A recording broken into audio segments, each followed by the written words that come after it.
بسم اللہ الرحمن الرحیم۔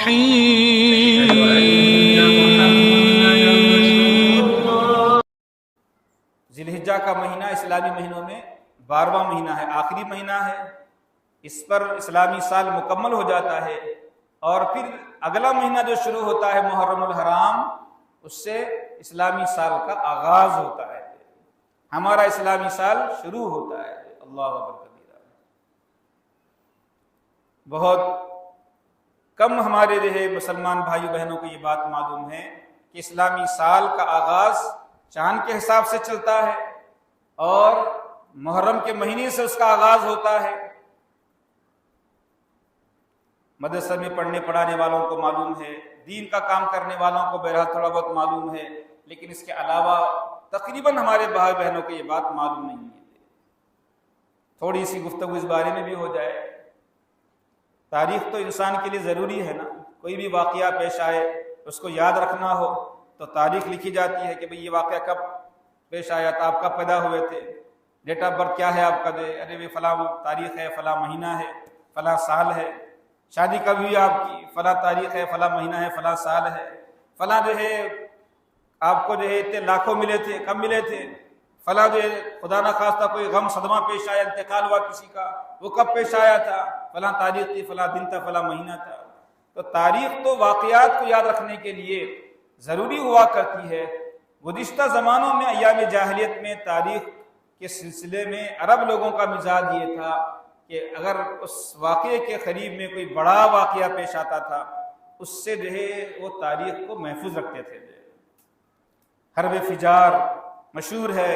حضور پاک سرور عالم صلی اللہ علیہ وسلم کی آمد سے پہلے بہت بڑی جنگ ہوئی تھی۔ اب جب وہ جنگ ہوئی، اس کے بعد سے جو بھی واقعہ چھوڑا موڑا پیش آیا اور اس کو محفوظ کرنا ہے، لکھنا ہے، یاد رکھنا ہے، تو کہتے تھے ابھی وہ جو حرب فجار کا واقعہ پیش آیا، اس کے اتنے دنوں کے بعد یہ بات پیش ہوئی، یہ معاہدہ ہوا، یہ شادی ہوئی، یہ انتقال ہوا، یہ اس طریقے سے معاملہ پیش آیا۔ ایسا ہاتھیوں کا لشکر لے کے ابرہہ آیا کعبۃ اللہ کو ڈھانے کے لیے، اللہ پاک نے معصوم چڑیوں کے ذریعے سے اس کا خاتمہ کر دیا۔ اصحاب الفیل کا واقعہ، ابرہہ کا واقعہ بڑا مشہور ہوا۔ اب اس کے بعد جو بھی بات پیش آئی تو کہنے لگے کہ صاحب وہ جو واقعہ پیش آیا تھا ابرہہ کا، اس کے 1 مہینے کے بعد، اس کے 50 دن کے بعد، اللہ اکبر کبیرہ، میرے اور آپ کے آقا تاجدار مدینہ محمد رسول اللہ صلی اللہ علیہ وسلم ابرہہ کے واقعہ کے 50 یا 55 دن کے بعد آپ کی پیدائش ہوئی، آپ کی ولادت ہوئی۔ اس طرح تاریخ کو محفوظ رکھا کرتے تھے۔ جاہلیت کا زمانہ تھا، اسلام جب آیا ہے، اسلام آنے کے بعد یہاں بھی ضرورت پیش آئی تاریخ کو محفوظ کرنے کے لیے۔ تو تاریخ کس طرح محفوظ رکھی جائے، کس مہینے سے تاریخ کا آغاز رکھا جائے، کس سال سے تاریخ کو، کس واقعے سے تاریخ کو پکڑا جائے، یہ بات پیش آئی، ضرورت پڑی اس کی۔ فاروق اعظم رضی اللہ تعالیٰ عنہ کے زمانے میں تمام صحابہ کرام مل بیٹھے، بڑے بڑے صحابہ کرام، اور یہ مشورہ ہوا کہ بھئی اسلامی تاریخ کا آغاز کب سے ہونا چاہیے۔ غیروں کا تاریخیں دوسرے طریقے سے چلتی ہے، عیسائیوں کی تاریخیں عیسیٰ علیہ السلام کی پیدائش سے چلتی ہیں۔ یہ جو 2000 چل رہا ہے آپ کا 2023، یہ حضرت عیسیٰ علیہ السلام کی پیدائش کے حساب سے یہ تاریخ چل رہی ہے کہ آپ کو پیدائش کے بعد سے لے کر اتنے سال ہو چکے ہیں، 23 سال ہو چکے ہیں، تو اس کے حساب سے یہ تاریخ چل رہی ہے۔ تو وہاں بھی سوال ہوا صحابہ کرام کے سلسلے میں کہ اب اسلامی حکومت اتنی پھیل گئی ہے،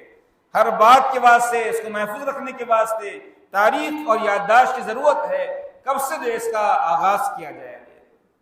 کسی نے کہا فخر موجودہ سرور عالم صلی اللہ علیہ وسلم کی پیدائش سے تاریخ کا آغاز کیا جائے۔ آپ جب پیدا ہوئے تھے تو صحابہ کرام نے فرمایا کہ نہیں بھائی، یہ تو کوئی بڑی بات نہیں ہے، آپ کے پیدا ہونے سے تو اسلام نہیں آیا، آپ کے پیدا ہونے کے 40 سال کے بعد اسلام آیا ہے، اس سے پہلے اسلام نہیں آیا۔ اور ہم اسلامی تاریخ کو محفوظ کرنا چاہتے ہیں، تو پیدائش سے تاریخ کا سلسلہ اگر شروع کیا جائے تو کوئی خاص زیادہ اچھا اثر نہیں ہوگا، زیادہ اسلام کی تعلیمات کھل کر نہیں آئیں گی، یہ مناسب نہیں ہے۔ کسی نے کہا کہ بھئی اللہ کے نبی صلی اللہ علیہ وسلم کی وفات سے سال کا آغاز کیا جائے۔ اللہ اکبر کبیرہ۔ کہنے والوں نے کہا کہ نہیں صاحب، اگر وفات سے سال کا اور تاریخ کا آغاز کیا جاتا ہے تو ایک غم، صدمہ، دکھ، الم کا جو ایک ماحول چھا جاتا ہے، سوگواری کا ماحول چھا جاتا ہے۔ جو بھی سنے گا بھی کہ اسلامی تاریخ کا آغاز کب سے ہوا بھائی، کہ وہ فلاں تاریخ کو فلاں موقع پہ دو جہاں کے تاجدار فخر مقدار سرور عالم صلی اللہ علیہ وسلم کا انتقال ہوا، وصال ہوا، وہی سے جو اسلامی تاریخ کا آغاز ہوا۔ تو پھر آقا کے جو وفات کا واقعہ، آقا پہ جو گزرنے والے تکلیفیں وغیرہ وغیرہ یاد آ کر انسان غم میں مبتلا ہو جائے گا، سوگ میں مبتلا ہو جائے گا۔ ایسی ایسے واقعے کو بنیاد نہیں بنانا چاہیے کہ انسانوں پر غم طاری ہو جائے، سوگ طاری ہو جائے اور صدمہ طاری ہو جائے، انسان ناکارہ نکمہ ہو جائے اور عاجز و بے بس بن کر بیٹھ جائے، جس طرح آج چند لوگ اس طرح کرتے ہیں۔ جب بھی محرم کا مہینہ آ گیا اور اسلامی سال کا تاریخ کا آغاز ہوا تو وہ ساری دنیا کے سامنے کالے کپڑے پہن کر اور غم اور صدمے والے کام کر کر کے، مرثیہ خوانی کر کر کے اور آنسو بہا بہا کے اور اس طریقے سے کھیر پوریاں بنا کے، کھچڑا وغیرہ سب چیزیں بنا کے اور شربتوں کی سبیل لگا کے وہ سب یہ ظاہر کرتے ہیں کہ یہ غم کا مہینہ ہے۔ بولے کہ دیکھو اگر اس طرح نو مسلم کے سامنے، غیر مسلم کے سامنے اسلام کا یہ حکم جائے گا تو کیا سمجھے گا بھائی؟ اسلام تو غم کا مہینہ ہے، اسلام غم کا مذہب ہے، غم والا دین ہے کہ ان کا سال جب سے شروع ہوتا ہے جب سے غم ہی غم ہے، غم ہی غم ہے، دکھ ہی دکھ ہے، رونا ہی رونا ہے، آنسو بہانا ہی بہانا ہے۔ تو سامنے والے پر اچھی تصویر اسلام کی نہیں آئے گی، اچھا اثر اسلام کا نہیں آئے گا۔ کہا کہ یہ نہیں ہونا چاہیے، ایسے واقعے کو آپ پیش کرو اور وہاں سے تاریخ کا آغاز کرو۔ اسلام کی شان و شوکت، اسلام کا روب، دبدبہ، ہیبت اور ایک عظمت، عقیدت سربلندی، اسلام کا کمال، اسلام کی خوبی لوگوں کے سامنے واضح ہو جائے، ایسی کوئی واقعہ آپ لے اسلام کے اندر سے اور وہاں سے تاریخ کا آغاز کرو۔ تب بعض صحابہ کرام نے فرمایا کہ ہجرت اللہ کے نبی صلی اللہ علیہ وسلم کا یہ ایسا واقعہ ہے، پیدا ہوئے تب بھی مطلب یہ کہ بہت زیادہ کچھ اسلامی اعتبار سے اثرات ظاہر نہیں ہوئے، پھر آپ نبی بنائے گئے، اس موقع پر بھی اقرا والی آیات غار حرا میں نازل ہوئی، مگر وہاں بھی کوئی زیادہ اسلام کی سربلندی کا معاملہ پیش نہیں آتا، نظر نہیں آتا، مطلب دیکھنے میں اور پھر اس کے بعد 13 سال مکہ مکرمہ کے اندر رہے، اسلام کے ساتھ رہے اور ہر دن تکلیفوں میں، غموں میں، دکھوں میں، علموں میں، مجاہدوں میں، قربانیوں میں آپ کے صحابہ کرام رضی اللہ عنہم اجمعین کا گزرا۔ تو ان واقعات کے اندر بھی زیادہ اسلام کی عظمت، شان و شوکت، روب، دبدبہ، ہیبت، اسلام کی زیادہ بڑھیا تصویر سامنے نہیں آتی ہے۔ اس لیے ہاں البتہ ہجرت جب سے مسلمانوں نے کی اور اللہ کے رسول صلی اللہ علیہ وسلم مکہ مکرمہ چھوڑ کر، صحابہ کرام مکہ مکرمہ چھوڑ کر مدینہ منورہ تشریف لائے ہیں، اب یہ وہ وقت تھا، وہ زمانہ تھا کہ سارے عرب پر مسلمانوں کا روب چھا گیا ہے۔ اسلام کی شان و شوکت سارے عرب کے اندر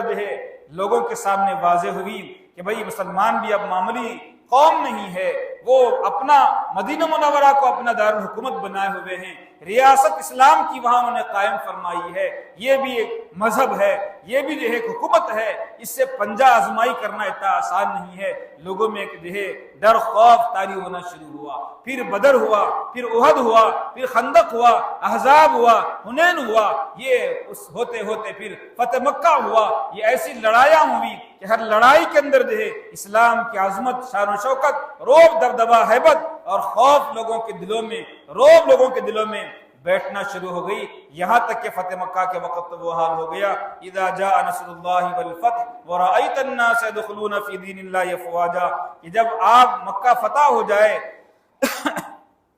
اللہ کی مدد آ جائے اور مکہ فتح ہو جائے تو آپ دیکھیں گے کہ لوگ جوق در جوق، جماعت در جماعت، گروہ در گروہ، گروپ در گروپ اسلام کے اندر داخل ہو جائیں گے۔ یہ واقعہ پیش آیا اور اس کے بعد پھر کبھی تو مکے میں یہ حال تھا کہ ایک ایک آدمی ایک ایک دن میں بمشکل مسلمان ہوتا تھا، اور یہاں مدینہ منورہ میں یہ حال ہو گیا ان واقعات کے پیش آنے سے کہ جماعتیں آ رہی ہیں، وہاں سے ایک جماعت آ رہی ہے فلاں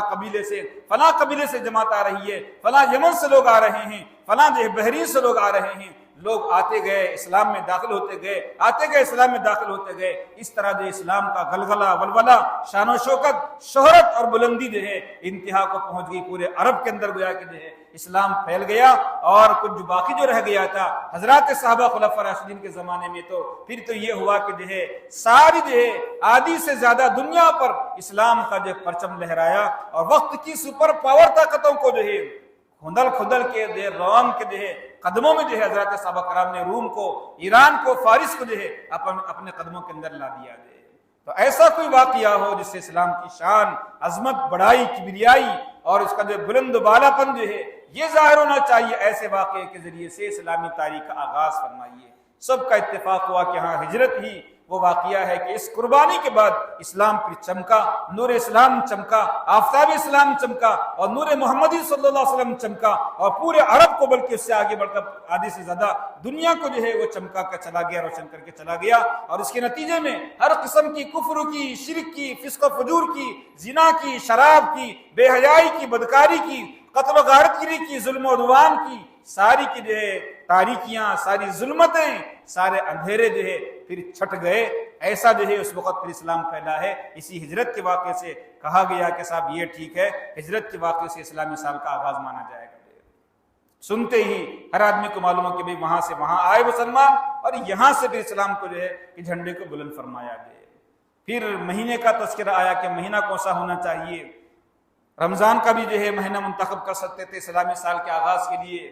مگر صحابہ کرام نے کہا کہ نہیں، اس میں عبادات وغیرہ سب چیزیں ہیں، وہ پہلے ہی سے اپنی جگہ افضل مہینہ ہے، اس کو چھوڑو اور پھر جو یہ محرم الحرام کا مہینہ اس کو اختیار کرو۔ کیوں؟ اللہ پاک اپنے پاک کلام میں فرما رہے ہیں کہ جب سے کائنات ہم نے بنائی ہے، اس کے بنانے سے 50,000 سال پہلے ہم نے جو فیصلے لکھ دیے تھے تقدیر کے اندر، انہی فیصلوں میں سے یہ فیصلے ہے ان عدت الشہور عند اللہ 12 شہرا، کہ مہینوں کی وہ سال کے 12 مہینے رہیں گے، سال 12 مہینوں کا رہا کرے گا، اور ان میں جو ہے 4 مہینے منہا اربعۃ حرم، 4 مہینے کیا رہیں گے؟ قابل احترام رہیں گے۔ تو کائنات اور عالم کے بنانے سے ہزاروں سال پہلے اللہ پاک نے جو فیصلہ فرمایا اس میں یہ بھی ہے کہ 4 مہینے 12 مہینوں کے اندر قابل احترام ہے، رمضان کو چھوڑ کے دے۔ ان میں سے ذی القعدہ ہے، ذی الحجہ ہے، محرم الحرام ہے، اور رجب کا مہینہ ہے۔ تو محرم بھی ان مہینوں میں سے ہے کہ جو ان 4 مہینوں کے اندر جو ہے شامل ہے، اور اللہ پاک نے اس کے قابل احترام اور معزز اور مکرم اور مقدس اور مبارک ہونے کی جو ہے گویا کہ خبر دی ہے قرآن کریم کے اندر، جو ہے یہ ان مبارک مہینوں کے اندر محرم بھی داخل ہے۔ ادھر اسلامی بہت بڑا فریضہ حج کا جو ہے ذی الحجہ میں ادا کر کے مسلمان لوٹتے ہیں، اور پھر یہاں سے محرم الحرام کا مہینہ شروع ہوتا ہے۔ تو کہا گیا کہ یہ مقدس مہینہ ہے، یہاں سے جو اسلامی سال کا آغاز ہونا چاہیے، اس مہینے سے اسلامی سال کا آغاز ہونا چاہیے۔ اور اللہ کے حبیب صلی اللہ علیہ وسلم اس مہینے کا بڑا احترام فرماتے تھے، آپ اس میں روزوں کے رکھنے کا اہتمام فرماتے تھے۔ آپ نے فرمایا کہ روزہ رکھنے کے واسطے رمضان کے علاوہ جو ہے جو مہینہ مقدس ہے اللہ کی نگاہ میں، وہ شہر اللہ المحرم، اللہ کا مہینہ محرم الحرام کا مہینہ ہے، اس میں روزہ رکھنا اللہ کو پسندیدہ ہے۔ خاص طور سے عاشورے کا روزے کا آپ بہت زیادہ اہتمام فرماتے تھے۔ بعض مرتبہ تو آپ نے ایسا فرمایا ہے، اعلان کروایا پوری تاکید سے، اہمیت کے ساتھ، اور اعلان کرنے والا مدینہ منورہ کی گلیوں میں اعلان کر رہا ہے کہ بھائیوں بزرگوں سنو، اللہ کے نبی صلی اللہ علیہ وسلم نے اعلان فرمایا ہے کہ جو آج صبح سے اب تک کچھ بھی نہیں کھائے ہیں وہ روزہ رکھ لیں، اور آج کے دن ان کو روزہ رکھنا ہے۔ اور جو لوگ جو ہے کھا پی چکے ہیں تو اگرچہ ان کا روزہ نہیں ہو سکتا، لیکن ان کو بھی بقیہ دن کھانے پینے کی اجازت نہیں ہے، وہ بھی اپنا منہ بند کر کے روزہ داروں کی طرح شام تک جو گویا کہ اس روزے کو پورا کریں گے۔ آپ نے اس طرح تاکید سے جو ان کو حکم فرمایا۔ صحابہ فرماتے ہیں اللہ کے نبی صلی اللہ علیہ وسلم عاشورے کا روزہ مکہ مکرمہ کے اندر بھی رہا کرتے تھے، اور عرب کے مشرک بھی جو ہے مکہ مکرمہ کے اندر عاشورے کا روزہ رکھا کرتے تھے۔ حضور تشریف لائے مدینہ منورہ، یہاں بھی آپ نے دیکھا کہ یہودی روزہ رکھ رہے ہیں، آپ نے اس عاشورے کے دن کے روزے کا یہاں بھی اہتمام فرمایا۔ تو ایسا جو ہے عاشورے کے روزے کا بھی اہتمام فرماتے تھے۔ جب رمضان کا روزہ فرض ہوا اس وقت آپ نے البتہ جو ہے یہ فرمایا کہ بھائی اب رمضان کا روزہ فرض ہو چکا ہے، اب جو ہے عاشورے کا روزہ فرض نہیں ہے، جس کا جی چاہے رکھے، جس کا جی نہ چاہے نہ رکھے دے۔ اس طریقے سے تو یہ روزوں کے اعتبار سے مقدس مہینہ ہے بول کر اس مہینے کے ذریعے سے اسلامی سال کا، اسلامی تاریخ کا آغاز کیا گیا، اللہ اکبر کبیرہ، تاکہ اسلام کی صحیح سچی تصویر لوگوں کے سامنے آئے، عظمتیں، بڑائیاں، کبرائیاں، بلندیاں جو اسلام کی جو ہے لوگوں کے سامنے آئیں کہ اسلام کتنا شاندار مذہب ہے، کتنا ہائی فائی مذہب ہے، کیسے اس کی تعلیمات ہے، کیسا اس کا قرآن ہے، کیسے اس کے نبی کی سیرت ہے، کیسے اس کے نبی کی جو ہے ادائیں ہیں، تعلیمات ہیں، ہدایات ہیں۔ یہ ایک ایک انسان کے سامنے اسلام کی عظمت، تقدس، برتری، بلندی جو ہے وہ آنا چاہیے۔ اس لیے اسلامی سال کے آغاز کے لیے ہجرت کا سال اور محرم الحرام کا مہینہ منتخب کیا گیا ہے۔ اب اس کو چھوڑ کر بعض لوگوں نے اسلامی سال کے آغاز کے لیے مہینے کے طور پر یا اس مہینے کے اندر کاموں کے طور پر ایسے کاموں کا جو ہے انتخاب کر لیا ہے، ایسے کاموں کا انتخاب کر لیا ہے۔ ایک ابھی اسلام میں داخل ہونے والا اگر دیکھے گا کہ صاحب مسلمان یہ قوم ہے اور یہ ایسا کر رہے ہیں کہ یہ مہینہ آتے ہی جو ہے غم کا ماحول ان کے محلوں میں، گلی کوچوں میں، خاندانوں میں کہ صاحب اچھے رنگین کپڑے پہننے کے لیے تیار نہیں، زینت کے کپڑے پہننے کے لیے تیار نہیں، کالے کپڑے پہن رہے ہیں، اچھا کھانا وغیرہ بنانے کے لیے تیار نہیں ہے، شادی بیاہ وغیرہ اچھے کاموں کی تقریب کرنے کے لیے تیار نہیں، دکانوں کا آغاز، پلاٹوں کا آغاز، مکانوں کا آغاز تعمیر وغیرہ کا کرنے کے لیے تیار نہیں، کوئی بھی اچھا کام اس مہینے کے لیے کرنے کے لیے تیار نہیں۔ کیوں؟ وہ سمجھتے ہیں کہ یہ غم کا مہینہ ہے، اس میں نحوست ہے، غم ہے، صدمہ ہے، اور اس میں پریشانیاں ہیں، دکھا ہیں، علم ہیں، ان کو یہ دکھ پہنچا، ان کو یہ دکھ پہنچا۔ اس طریقے سے وہ اسلام کی ایسی بھونڈی تصویر لوگوں کے سامنے پیش کرتے ہیں کہ دیکھنے والا نیا آدمی سمجھتا ہے ارے بھئی اسلام کتنے غم کا مذہب ہے، دے نکو بھئی اسلام نکو دے، اسلام میں گئے تو خالی روتے رہنا پڑتا دے۔ آج وہاں مجلس ہو رہی البکاء علی الحسین کہہ کر، کل وہاں مجلس ہو رہی البکاء علی سکینہ کہہ کر، فلاں جگہ مجلس ہو رہی ہے پرسوں البکاء علی زینب کہہ کر، اس طریقے سے ایک جو ہے اہل بیت رضی اللہ تعالیٰ عنہم اجمعین پاکیزہ، پاک دامن، باپردہ، باحیا خواتین کا نام لے کر جو ہے ان کے نام پر یہ بالکل انسانوں کی عقل سے پیدل جو ہے کام اور مذہب سے بالکل پیدل کام جو ہے اور جو ہے سمجھدار انسان کی، چھوٹے معصوم بچے کی عقل سے بھی پیدل کام وہ کرتے چلے جا رہے ہیں، اور اس طرح ثابت کرنے کی کوشش کر رہے ہیں کہ اسلام اور اسلام کی یہ مقدس شخصیات ایسے گھٹیا قسم کے کام کرتے تھے، اور انہوں نے ایسی گھٹیا قسم کی تعلیم پیش فرمائی ہے، اور اس تعلیم کے ذریعے ہی سے جو محرم کا آغاز ہو رہا، سال کا آغاز ہو رہا۔ اسلام یہ ہے کہ خالی روتے رہو، غم مناتے رہو، غم کرتے رہو، صدمہ کرتے رہو۔ تو یہ جو بھونڈی تصویر پیش فرمائی ہے یہ غلط ہے، اور صحیح سچی تصویر جو صحابہ کرام نے پیش فرمائی ہے وہ آپ کے سامنے رہنی چاہیے۔ دوسری بات ہماری یہی تھی کہ اسلامی تاریخ اور اسلامی سال کا آغاز کا پس منظر جو ہمارے سامنے آ جائے۔ آنے کے بعد اب دیکھیے تیسری بات یہی ہے کہ جب یہ معلوم ہو گیا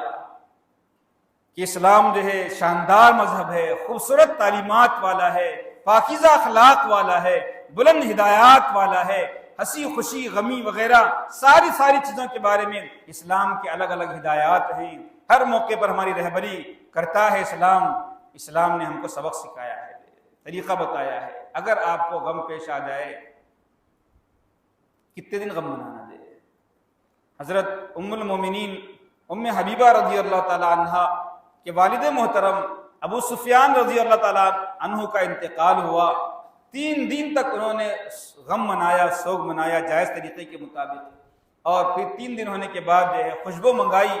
اور اپنے ہاتھوں کو لگا کر اپنے گالوں کو لگائی، اور لگا کر فرمایا کہ مجھے خوشبو کی ضرورت نہیں تھی، اس لیے کہ میرے شوہر آقا نامدار سرور عالم صلی اللہ علیہ وسلم اس وقت موجود نہیں ہے، اور عورت جو زینت اختیار کرتی ہے اپنے شوہر کے لیے کرتی ہے، میرے شوہر کا وصال ہو چکا ہے، مجھے خوشبو کی ضرورت نہیں ہے، مگر پھر بھی میں نے خوشبو لگائی ہے اس وجہ سے تاکہ دنیا والوں کو یہ مسئلہ معلوم ہو جائے، خاص طور سے عورتوں کو یہ مسئلہ معلوم ہو جائے کہ اگر کسی کا انتقال ہو جائے، باپ کا، بھائی کا، بیٹے کا، بھانجے کا، بھتیجے کا، بہن کا، ماں کا، خالہ کا، پھوپھی کا، شوہر کے علاوہ کسی کا بھی انتقال ہو تو 3 دن تک بس غم منانے کی اجازت ہے، 3 دن سے زیادہ غم منانے کی آپ کو اجازت نہیں ہے۔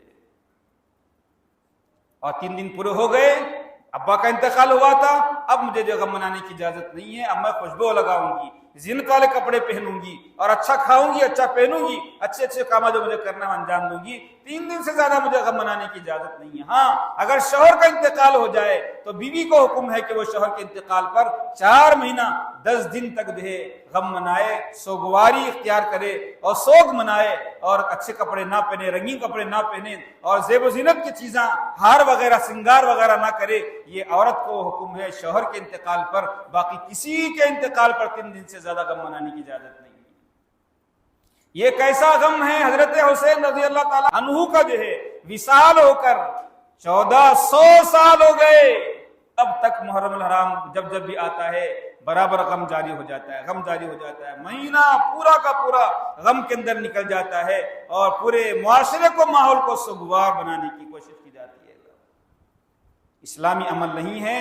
غیر اسلامی عمل ہے جو ہے یہ، اور غم کے اندر بھی ہدایات دی گئی ہیں۔ آقا نے فرمایا ہے لیس منا من ضرب الخدود وشق الجیوب ودعا بدعوى الجاہلیہ، وہ شخص، وہ عورت ہم میں سے نہیں ہے جو غم کے موقع پر اپنے رخسار پیٹے، اپنے گریبان کو چاک کرے، اور جاہلیت میں جو کام جو ہے اس موقع پر کیے جاتے تھے ویسے کاموں کو انجام دے دے۔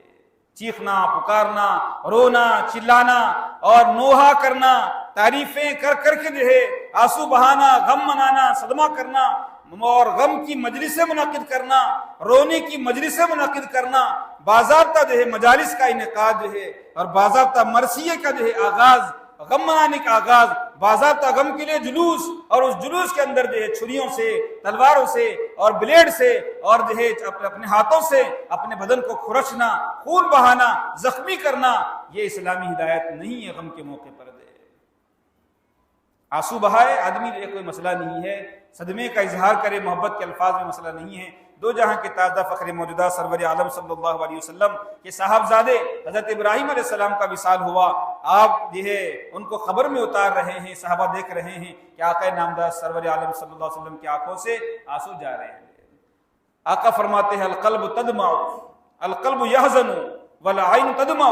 آنکھیں آنسو بہا رہی ہیں اور دل رو رہا ہے، غم زدہ ہے۔ ولا نقول الا ما يرضى به ربنا، اس کے باوجود بھی کہ صدمہ ہے، غم ہے، اور غم کا اثر، صدمے کا اثر دل سے نکل کر آنکھوں کے ذریعے سے ظاہر ہو رہا ہے، اس کے باوجود ہم اپنی زبان سے وہی بات کہیں گے جو ہمارے پروردگار اللہ جل جلالہ کو پسند ہے، اس کے خلاف ایک بات بھی نہیں کہیں گے۔ یہ جو غم کے طریقے بنا رکھے لوگوں نے، محرم کو غم کا مہینہ بنا رکھا ہے،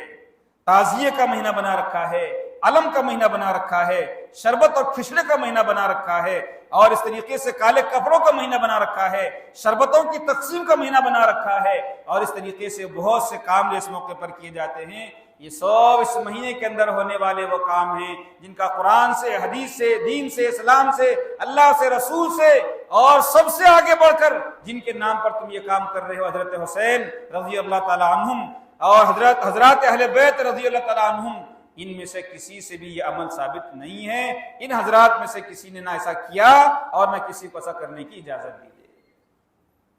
نہیں کیا کسی نے دے۔ اگر غم منانا ہی مسلمانوں کو جائز ہوتا اور اتنے سالوں سے، صدیوں سے غم منانا جائز ہوتا، آپ خود بتائیے ایماندارانہ طور پر حضرت حسین رضی اللہ تعالیٰ عنہ کا مقام مرتبہ بڑا ہے یا دو جہاں کے تاجدار فخر موجودہ سرور عالم صلی اللہ علیہ وسلم، میرے اور آپ کے نبی، ہم سب کی جان اور روح آپ پر قربان و فدا ہو جو ہے، آپ صلی اللہ علیہ وسلم بڑے ہیں؟ کون بڑے ہیں؟ بڑی آپ؟ کس کا انتقال اور کس کا وصال، کس کی وفات زیادہ غم کے قابل ہے اور کس کی جو ہے کم ہے؟ کیا اللہ کے نبی صلی اللہ علیہ وسلم کا وفات کا سانحہ ایسا ہے کہ اس پر غم نہ منایا جائے؟ اگر امت کو جو غم منانے کی اجازت ہوتی اور سالوں سال غم منانے کی اجازت ہوتی تو میرے اور آپ کیا آقا تاجدار مدینہ محمد رسول اللہ صلی اللہ علیہ وسلم کے انتقال پر جو ہے غم منانے کی اجازت ہوتی ہے۔ مگر اسلام میں آپ کے انتقال پر بھی غم منانے کی اجازت نہیں دی گئی ہے، وہی 3 دن جو ہے بس، اس کے بعد جو ہے پھر غم منانا جائز نہیں ہے۔ چنانچہ 1400 سال سے وہ دن، وہ گھڑی، وہ تاریخ ہر سال آتی ہے، مگر مسلمان کسی سال اللہ کے نبی صلی اللہ علیہ وسلم کے جو ہے وفات کا غم نہیں مناتا ہے۔ تو یہ دوسرے لوگ ہیں جن کو شیعہ کہا جاتا ہے، یہ اصل میں یہودی لوگ ہیں۔ جب اسلام آنے کی وجہ سے ان کی چودراہٹ کا خاتمہ ہو گیا، ان کی حکومتوں کا خاتمہ ہو گیا اور اسلام نے ان پر ایسی ضرب لگائی، کاری ضرب کی، کہیں جو ہے عزت کے ساتھ نہ رہ سکیں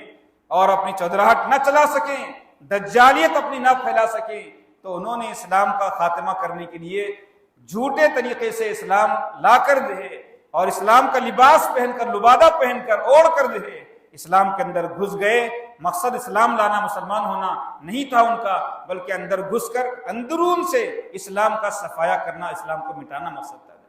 انہوں نے آنے کے بعد عبداللہ بن سبا نے، شیعوں نے، اس کی پارٹی نے کبھی حضرت علی کے ساتھ مل کر، ان کو نہیں معلوم کیا ایسے لوگ ہیں، اور کبھی جو حضرت عثمان کے ساتھ مل کر، اور بعد میں جو ہے اور دوسرے لوگوں کے ساتھ مل کر ایسے عقیدے، ایسے اعمال، ایسی چیزیں اسلام کے اندر قرآن کے نام پہ، حدیث کے نام پہ، حضور کے نام پہ، حضرت علی کے نام پہ، حضرات حسنین رضی اللہ عنہما کے نام پہ، حضرت فاطمۃ الزہرا رضی اللہ عنہا کے نام پہ، اہل بیت کے نام پہ، اور جو دیگر مقدس شخصیات کے نام پر جو ہے اسلام کے اندر داخل کر دی، جن کا اسلام سے کوئی دور دراز کا بھی کوئی تعلق نہیں تھا۔ کوئی تک ہے، کوئی اس کو غم مان سکتا ہے کہ حضرت حسین رضی اللہ تعالیٰ عنہ اور ان کے معصوم بچے گھر والے، وہ تو پیاس سے کربلا کے اندر تڑپ کر جان دے دیں، اور تم یہاں شربت بنا کر خود بھی پیو اور لوگوں کو ہی پلاؤ۔ وہ تو تم پھنس جاتے ہو، اس لیے تم کہتے ہو کہ صاحب خوشی کے لیے نہیں کر رہے، غم کے لیے کر رہے، اس واقعے کو یاد تازہ کر کے کہ وہ پیاسے مرے تھے، اس لیے اب کوئی بھی پیاسا نہیں رہنا چاہیے، اور اس طرح پیاسوں کو پلا کر ہم ان کے لیے سارے ثواب کر رہے ہیں۔ کہنے کو تو کہتے ہو، لیکن تمہارے دل کا بغض اور عداوت جو ہے جب جو ہے ظاہر ہوتے رہتا ہے۔ قد بدت البغضاء من افواہہم وما تخفی صدورہم اکبر۔ چنانچہ تمہیں نہ حضرت حسین سے محبت ہے، نہ فاطمۃ الزہرا سے محبت ہے، نہ حضرات حسنین سے، نہ حضرت علی سے، اور نہ اللہ کے نبی صلی اللہ علیہ وسلم سے، نہ ان کے دین سے۔ تمہاری ہر بات تمہاری کتابوں میں، تمہارے عقائد میں ایسی لکھی ہوئی، تمہارے عمل میں ایسی موجود ہے۔ جب تم اپنے بغض کا اسلام سے، صحابہ سے، مسلمانوں سے، ساری دنیا کی جو ہے اسلامی تعلیمات سے جو تمہارا بغض ہے، تم ظاہر کرتے رہتے ہو، جب ظاہر کرتے رہتے ہو۔ آپ بتائیے جو حضرت عائشہ صدیقہ رضی اللہ تعالیٰ عنہا ہم سب کی ماں ہے کیا نہیں ہے؟ پوری امت کی ماں ہے۔ ان کو اللہ کے نبی صلی اللہ علیہ وسلم کی جو محبوبہ ہیں، تمام بیویوں میں جو ہے ان کو جو گالی گلوچ کرے، وہ کیا حضرت فاطمہ سے محبت کرنے والا ہے؟ حضرت حسنین سے محبت کرنے والا ہے؟ اہل بیت سے محبت کرنے والا ہے؟ حضرت علی سے محبت کرنے والا ہے؟ اور ان کے خاندان اور گھر والوں سے محبت کرنے والا ہے؟ اگر تم کو محبت ہے، کیوں تمہاری زبانوں پر 2-3 سالوں سے تو مسلسل جاری ہے محرم کے مہینے میں کہ جب کسی نہ کسی مجلس میں حضرت فاطمہ، حضرت عائشہ صدیقہ رضی اللہ تعالیٰ عنہا کے خلاف جو ہے تم گالی گلوچ کرتے ہو، بدترین الفاظ سے ان کو نوازتے ہو، اور حضرات شیخین ابو بکر اور فاروق اعظم رضی اللہ تعالیٰ عنہما جیسی مقدس شخصیات کے بارے میں تمہاری زبانیں گندی ہیں، پورے صحابہ کرام کے بارے میں تمہارے عقیدہ، نظریہ، سوچ انتہائی گندی ہے، اور پھر جو ہے قرآن کے 40 پاروں کے تم قائل ہو، اور 12 اماموں کا عقیدہ مان کر تمام انبیاء علیہ السلام خاص طور سے آقا نامدار سرور عالم صلی اللہ علیہ وسلم کے مقام مرتبے کو کی توہین کرنے والے ہو اور اس کو گھٹانے والے ہو، تم اس کی بے ادبی کرنے والے ہو۔ تمہارے موٹے عقیدے اگر پکڑے جائیں، اسی سے ظاہر ہو جائے گا کہ تمہارا اسلام سے کوئی تعلق نہیں ہے۔ تو ایسے لوگوں کی طرف سے تعزیہ، علم بنانا وغیرہ، شربت تقسیم کرنا وغیرہ، مجلس بازی وغیرہ، اور اس طریقے سے کالے کپڑے پہننا وغیرہ، اور کھچڑا بنانا وغیرہ، اور بھی جو ہے حضرت حسین کا فقیر بننا اور امام جعفر کا فقیر بننا، فلاں بننا وغیرہ، یہ سارے کام جو ہمارے معاشرے کے اندر ہو رہے ہیں، ہماری موجود یہاں پر ایک بہن کی ذمہ داری ہے کہ ان سب کاموں کے خلاف آپ میدان کے اندر آئیں۔ آپ کے ہمارے گھروں میں یہ کام نہیں ہونا چاہیے۔ محرم الحرام غم کا مہینہ نہیں ہے، مقدس مہینہ ہے، معظم مہینہ ہے، محترم مہینہ ہے، اللہ اس کے رسول صلی اللہ علیہ وسلم کی نگاہ میں بہت ہی عظیم الشان مہینہ ہے۔ اس سے اسلامی سال کا آغاز ہو رہا ہے، اس سے اسلام کی شان و شوکت کا جو ہے اظہار ہونا چاہیے۔ ایسے کام آپ کرو، اچھے کام کرو، اسلام کی تعریف ہو، اسلام مشہور ہو، لوگ اسلام میں داخل ہوں، ایسے کام کرو، نہ کہ ایسے کام کے لوگ دیکھ کر بولے نکو بھائی اسلام نکو، کون اتنا غم منائے گا، کون اتنا آنسو بہائے گا، کون اتنا بدن کو جو ہے زخمی کرے گا اور جو ہے چھری تلوار اس پہ چلائے گا، اور کون جو اس طریقے سے ہمیشہ روتے رہے گا، لوگ جو اسلام سے دور بھاگے۔ ایسا نہ ہو، ایسا جو ہے ایسے اچھے کام کرنا چاہیے۔ تو بہرحال میری عزیز ماں بہنوں، یہ بہت سارے وہ کام ہیں جو محرم کے مہینے میں کیے جاتے ہیں، ان سے ہم کو ہر بچے کو، ہمارے بھائیوں کو جو یہاں موجود ہیں، ہماری بہنوں کو جو پس پردہ موجود ہیں، ہر ایک کو خود بھی بچنا ہے اور پورے معاشرے کے اندر سے یہ چیزیں ختم کرنا ہے۔ ٹھیک ہے بھائی، یہ حضرت حسین کی محبت کی علامت نہیں ہے کہ محرم میں غم منایا جائے اور یہ سب جو ہے غیر شرعی کام کیے جائیں، یہ ان سے محبت کی علامت نہیں ہے۔ انہوں نے تو اس دین کو محفوظ رکھنے کے لیے اپنی جان اور اپنا پورا خاندان کربلا کے میدان میں جو ہے تڑپتا ہوا قربان کرنا گوارا کیا، مگر اس دین اسلام کے پرچم کو جھکانا گوارا نہیں کیا، اور تم ان کے نام پہ دین اسلام اور اس کی تعلیمات کی دھجیاں بکھیر رہے ہو اور پھر کہتے ہو کہ حضرت حسین کے اہل بیت کے ہم چاہنے والے۔ غلط ہے۔ تو یہ کام نہیں کرنا ہے۔ کرنے والے کام کیا ہیں؟ یہ مہینے مقدس کے اندر جو ہے روزوں کا اہتمام کرنا ہے۔ خاص طور سے عاشورے کے روزے کے بارے میں اللہ کے حبیب صلی اللہ علیہ وسلم نے اہتمام فرمایا ہے اور رکھا ہے، ثواب بیان فرمایا کہ عاشورے کا روزہ میں اللہ سے امید رکھتا ہوں کہ وہ 1 سال کے گناہ انسان کے، گزشتہ 1 سال کے گناہ انسان کے معاف کرائے گا۔ تو 1 سال کے گناہ عاشورے کا روزہ رکھنے کی وجہ سے معاف ہوتے ہیں۔ آپ نے عاشورے کا روزہ رکھا، مگر بعد میں آپ کو بتایا گیا کہ یہودی بھی اس روزے کو رکھ رہے ہیں موسیٰ علیہ السلام کی شکرانے کے طور پر کہ ان کو فرعون سے نجات ملی تھی، اور اس دن فرعون دریائے نیل کے اندر ڈبا دیا گیا تھا۔ اس خوشی میں وہ لوگ بھی عاشورے کو روزہ رکھے ہوئے ہیں، تو یہودیوں سے ہماری مشابہت ہو جائے گی۔ تب آقا نامدار سرور عالم صلی اللہ علیہ وسلم نے فرمایا کہ اچھا، اگر میں اگلے سال زندہ رہا تو 10ویں روزے کے ساتھ ساتھ 9واں روزہ یا 11واں روزہ بھی ساتھ میں اضافہ کر لیا کروں گا، مگر آپ کی حیات نے وفا نہ کی اور آپ اس سال کے آنے سے پہلے، اگلے سال سے پہلے آپ کا انتقال ہو گیا۔ تو آپ نے تو ایک ہی روزہ رکھا ہے، لیکن خواہش ظاہر کی ہے کہ اس سے پہلے یا اس کے بعد میں ایک روزے کا اہتمام کیا جائے۔ اس لیے حضرات علماء بیان فرماتے ہیں کہ اب اصل ترتیب تو یہ ہے عاشورے کے روزے کے بارے میں کہ 3 روزے رکھے جائیں۔ کتنے صاحب؟ 3 روزے دے، 9واں روزہ، 10واں روزہ، 11واں روزہ دے۔ اگر ہمت ہے، حوصلہ ہے اور طاقت ہے، قوت ہے، جذبہ ہے، تو بہتر طریقہ تو یہ ہے کہ 3 روزے رکھے جائیں، 9، 10، 11 دے۔ کیونکہ دوسری روایتوں میں اللہ کے رسول صلی اللہ علیہ وسلم نے فرمایا ہے کہ عاشورے کا روزہ رکھو اور اس سے پہلے والے دن کا بھی روزہ رکھو اور اس کے بعد کے دن کا بھی روزہ رکھو۔ اس لیے 3 روزے رکھنا بھی ثابت ہے روایات سے۔ تو پہلا طریقہ یہی ہے کہ جو ہے 3 روزے رکھے جائیں، 9، 10 اور 11 دن۔ دوسرا طریقہ یہ ہے کہ 2 ہی روزے رکھے جائیں اور وہ عاشورے کا ہے، اور ایک یا تو اس سے پہلے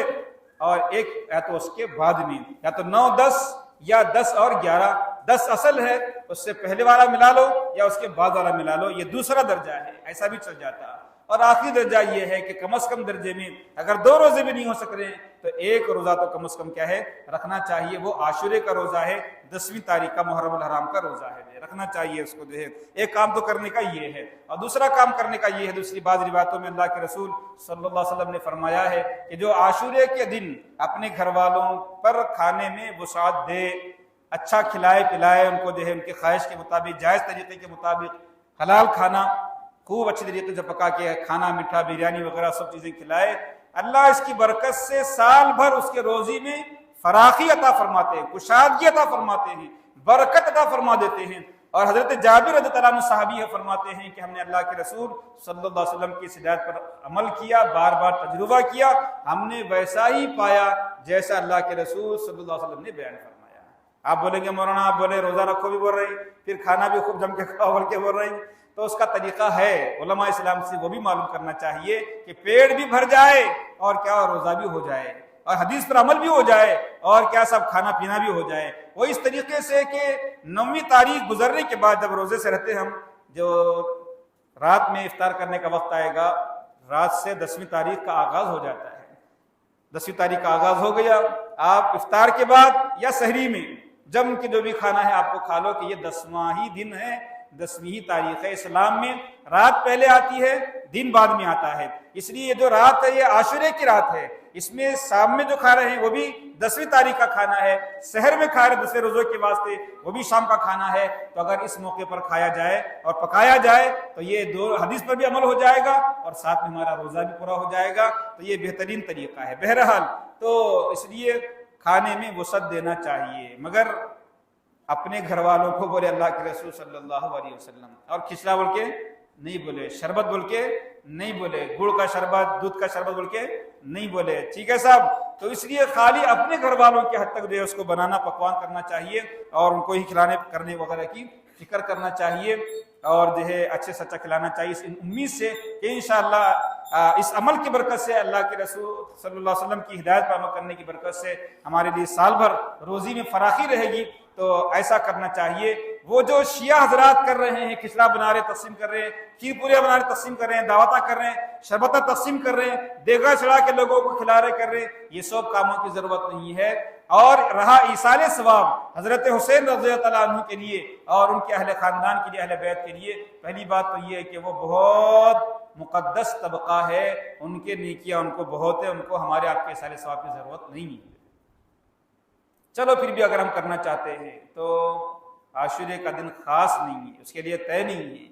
نہ کسی قرآن کی آیت میں ہے، نہ کسی حدیث شریف میں ہے، نہ انہوں نے خود بیان کیا، نہ کسی اور نے بیان کیا کہ اگر عاشورے کے دن اس جو ہے دیگاں چڑھائے تو حضرت حسین رضی اللہ عنہ اور اہل بیت رضی اللہ عنہ کو ایصال ثواب ہوتا، اور اگر سال کے دوسرے دنوں کے اندر اس طرح پکا کے کھلائے لوگوں کو، غریبوں کو، تو ایصال ثواب نہیں ہوتا. ایسا کچھ نہیں. سال بھر کبھی بھی جو ہے اپنے مرحومین کے لیے، اولیاء کے لیے، علماء کے لیے، صحابہ کے لیے، تابعین کے لیے، اللہ کے نبی صلی اللہ علیہ وسلم کے لیے اور دیگر انبیاء علیہ السلام کے لیے اور دیگر جو امت مسلمہ کے جو ہے مرحوم لوگوں کے لیے سال بھر کبھی بھی آپ جو ہے پکا کے کھلانا چاہے تو کھلا سکتے ہیں. کوئی خاص دن برسی کا، 40ویں کا، 10ویں کا، 20ویں کا طے کرنا صحیح نہیں ہے، اور جبھی ایصال ثواب ہوتا بلکہ ایسا کچھ بھی نہیں ہے. تو اس لیے جو ہے اس دن کھلانا پلانا چھوڑیے، خالی گھر والوں کو کھلائیے. بعد میں اگر واقعی محبت ہے آپ کو جو ہے تو پھر آپ سال بھر جو ہے ان حضرات کے لیے ایصال ثواب کیجیے، قرآن پڑھ کر بخشیے، صدقہ خیرات کر کے بخشیے، کھانا وغیرہ کھلا کر بخشیے،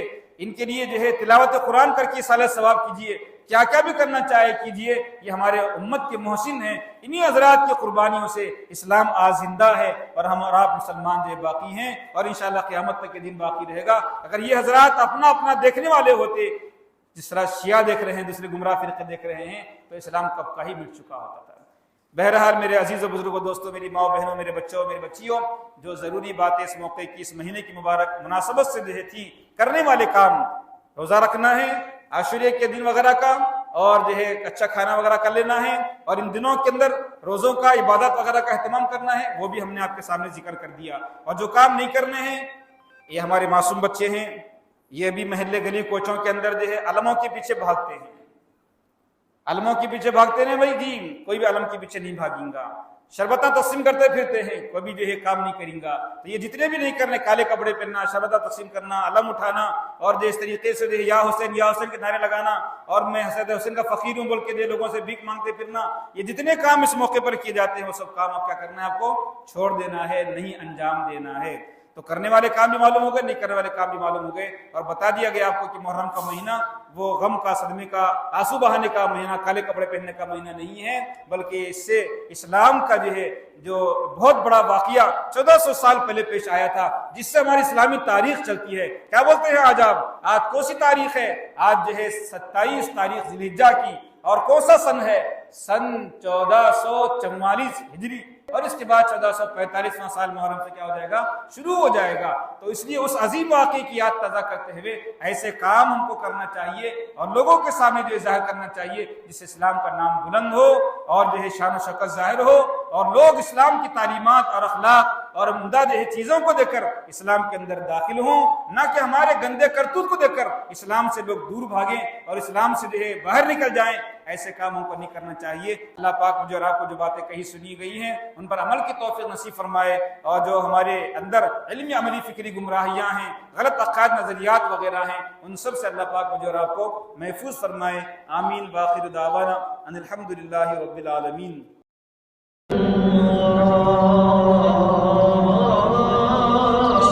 راہ اسلام اسلامک یوٹیوب چینل